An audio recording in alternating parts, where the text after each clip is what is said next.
Welcome back to our journey across Tibet. In our last episode, we visited Potala Palace, former home of the Dalai Lama. And today we're just going to continue our journey west across Tibet as we head towards Everest Base Camp.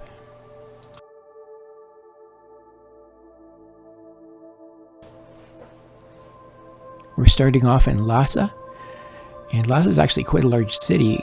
Not the old city, but the new city that's grown up around it is almost 900,000 people and doesn't hold much interest to us. But it is fun to walk around the old city and visit the monasteries and temples.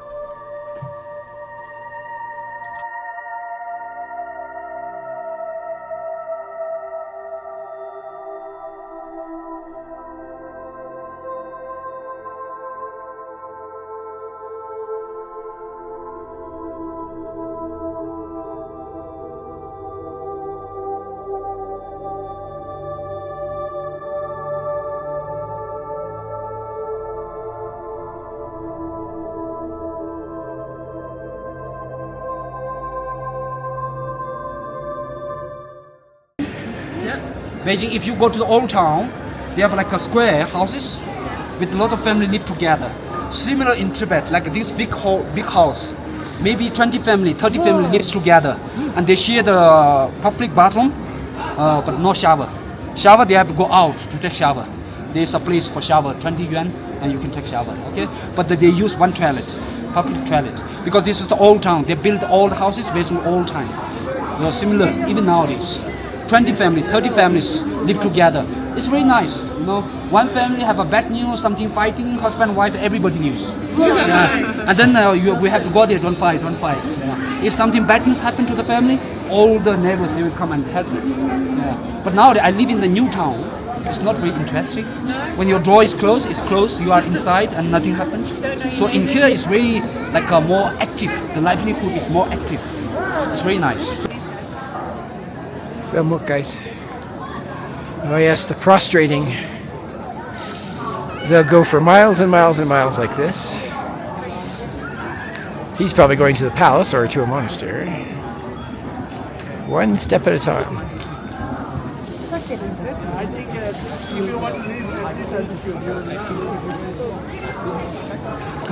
Jokhang actually is a Tibetan language. Cho means the holy stage of Buddha, a stage of Buddha. Khang means a small house or a temple built for the stage of Buddha. We call it Jokhang. Okay? So Jokhang, this temple is specially built for the Nepali princes. So I told you our king, King Songtsen Gampo, the 33rd king of Tibet, and he was married with, actually in total he have 5 wives. Only 5. He's quite simple. Yeah. You know Chinese emperor, how much he have? Chinese emperor, 3,000 reserve. To show the honor, power of the emperor. Even some young girl, they go to the palace when they are 14, 16. They never saw the emperor. They died inside. That is quite terrible, but that is old culture in China. Emperor, to show the honor, power of the emperor. So 3,000. Only concubine. Yeah, you're right, boss. It's concubine. Only the rich family, the family with the power, the girls can, maybe get relation with the emperor, others no. So our king, Songtsen Gampo, actually based on Tibetan culture, so usually most of the kings, they have only 1 or 2. But King Songtsen Gampo is different because he did the unification of Tibet. So sometimes when he do the unified, so he married with the princess from some part of Tibet, and then they live together, so that land belonged to our king. So more or less like this way. And then the Nepali princess was married with our king. So she bought a gift for our king. From Nepal, a holy Buddha, the statue of Buddha, bring to Tibet. So that statue was put inside in this temple, still here. So this statue goes back to 2,500 years old. So actually it was in India, and from India it comes to Nepal, from Nepal comes to Tibet. But lately when the Chinese princess come to Tibet, she bought another holy statue of Buddha from China to Tibet. Actually that statue also comes from India. So the King Ashoka, Indian king, as a gift for the king of China, as a gift they give to the China, and from China it comes to here. So both this important statue was put in here. Okay.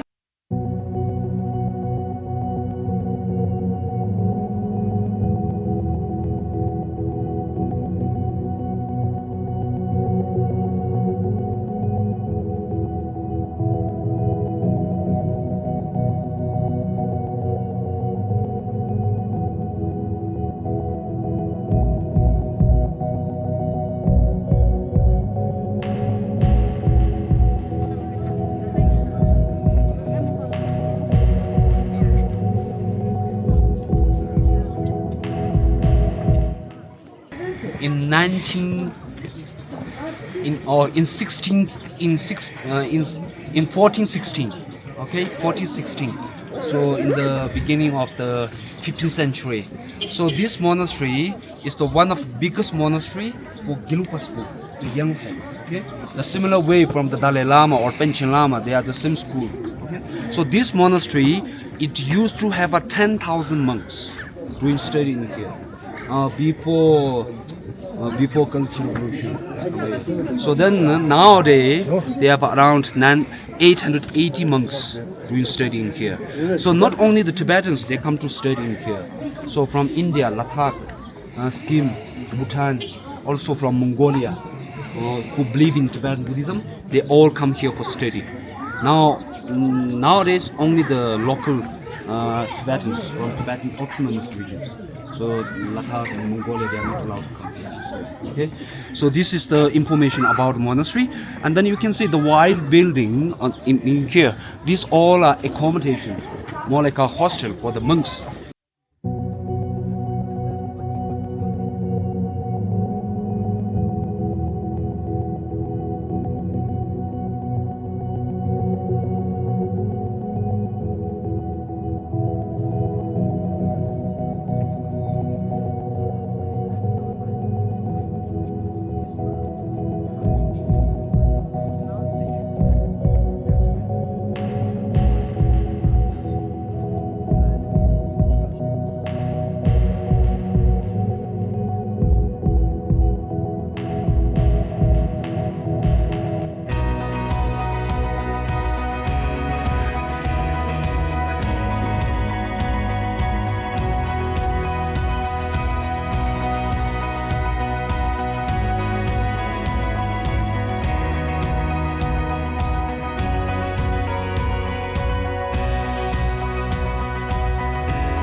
These little ladder markings are from ancient bone religion, basically put there for people who have died. Kind of like not a staircase to heaven, but a ladder to heaven. It is very frustrating that we can't film inside all of these monasteries and stuff. If you want to see them, you have to come here for yourself.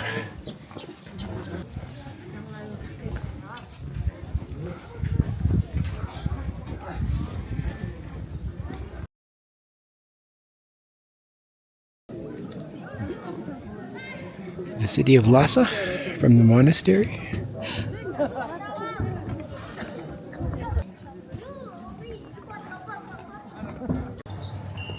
So we have left Lhasa and we're traveling further into Tibet.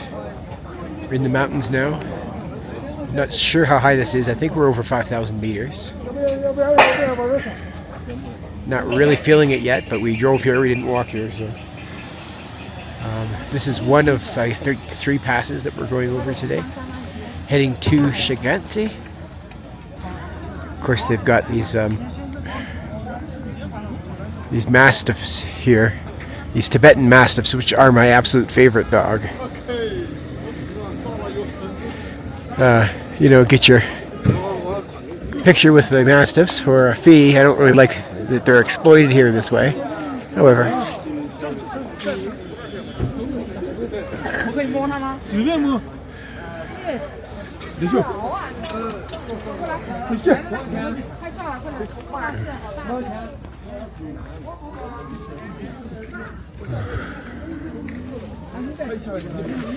a mastiff?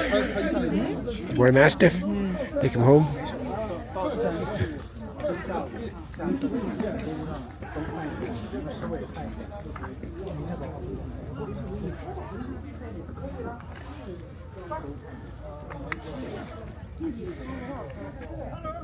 Looks a lot like Mustam, Nepal, up here.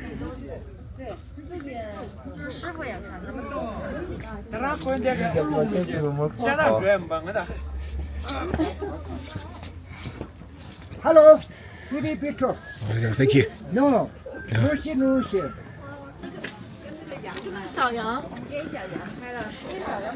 We're off season, so there's not much here right now. I imagine this will be busy in the summer. cost 30 Wen to get your picture taken with the dog. Or 2 dogs, I guess.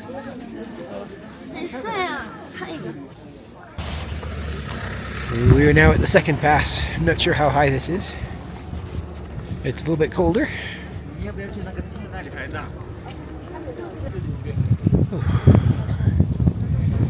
Beautiful lake from up here. It's not frozen. Not much to say. Bus driver's like wrapping me up in a blanket, wants to give me oxygen. I'm like, okay. So I didn't see any of that. Well, no, you were sitting outside the bus. Gave me the great big yak blanket, and he's like tucking it in underneath like my legs, make sure I was all wrapped up. And I'm like, when I'm not cold and I don't need oxygen right now, but okay, thank you. Just because you came back into the bus early? I guess so, yeah. So I just kept it there until I got off. You could use the blanket right now. Where's the blanket? I could have kept it on. You can tuck me in.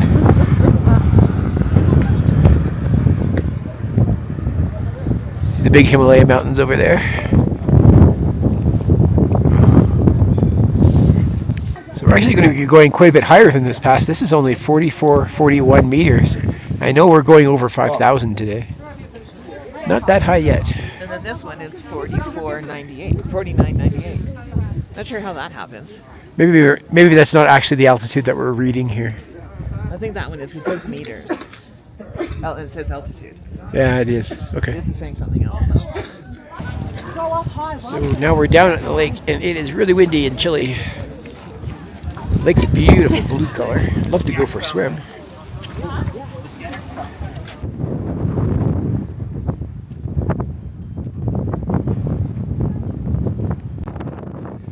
So windy. These poor yaks all day sitting around. Jesus.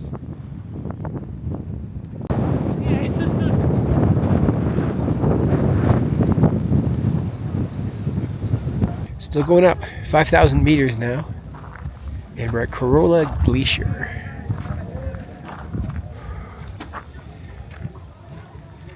And there it is, Karo La Glacier.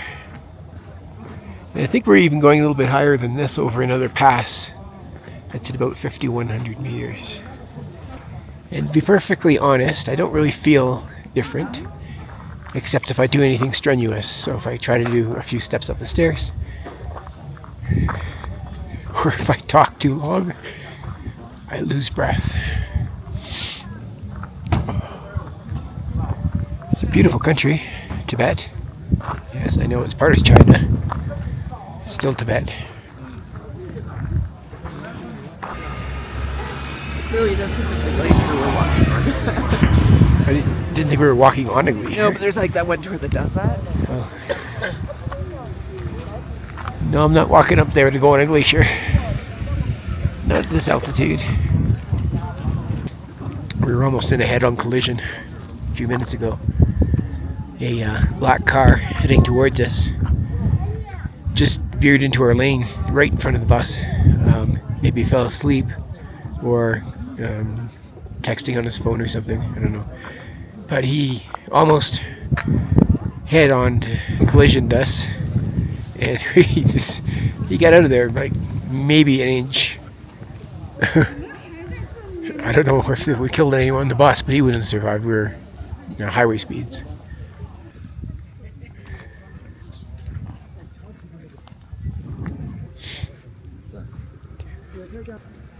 It's not too cold here.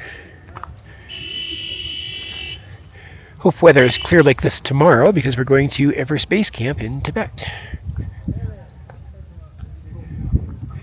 Nice little stupa here.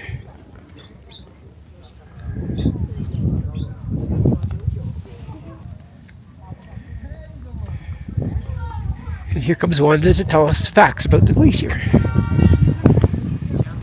No facts? What? You don't have any facts about the glacier? No, sadly I don't. Don't even know the name of this one. It's called Karo La Glacier. But that's about all I know.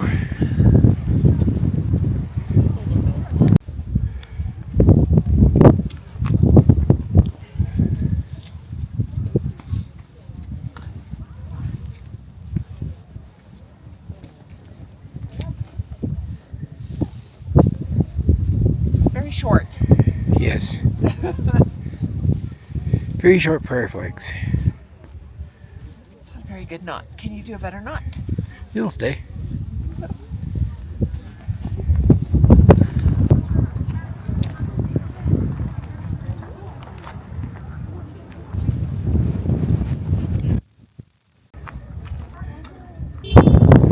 We just tried to take Wanda's oxygen level here using the Apple Watch, and the Apple Watch wouldn't work. So we're going to try with this pulse oximeter. What's it saying? Oh, I can't see it. It's really bright here. Oh, I can't see a thing. Yeah, come over to this shade. We're just doing this for our own amusement, by the way. We're not worried at all. Still reading it. Okay now. Anytime. Maybe these things aren't built for altitude. I wonder. Oh, 67. You're 67 and 67 pulse. Huh? 67's a bit low. Want to try me now? Yeah. This could be scary, actually. If you're 67, what am I? You can't be 67. I feel not too bad. I know. But we've been down very low before. We were trying to climb some mountains in Ecuador years ago. I was down to 50. Wanda was down to 60. And we were definitely not going any higher. This thing takes forever. Nothing? He's thinking about it. It's got to think a little faster.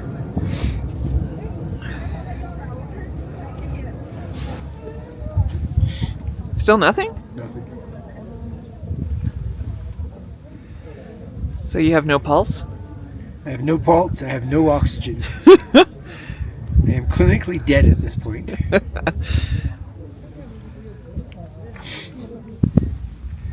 Another stop on the way to Shigatse, this little lake. We just passed a glacier on the road, and all these prayer flags are up here. Dropped quite a bit in altitude, so it's not so cold.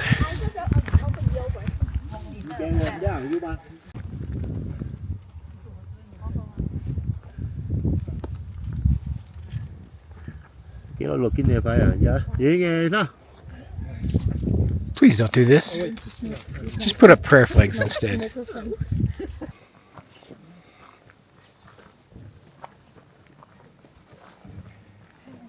And action.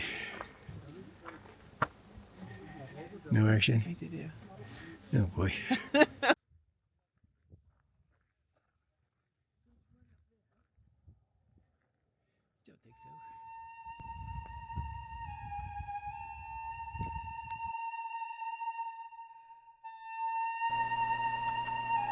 Make sure you come back next time as we make our journey all the way to Everest Base Camp.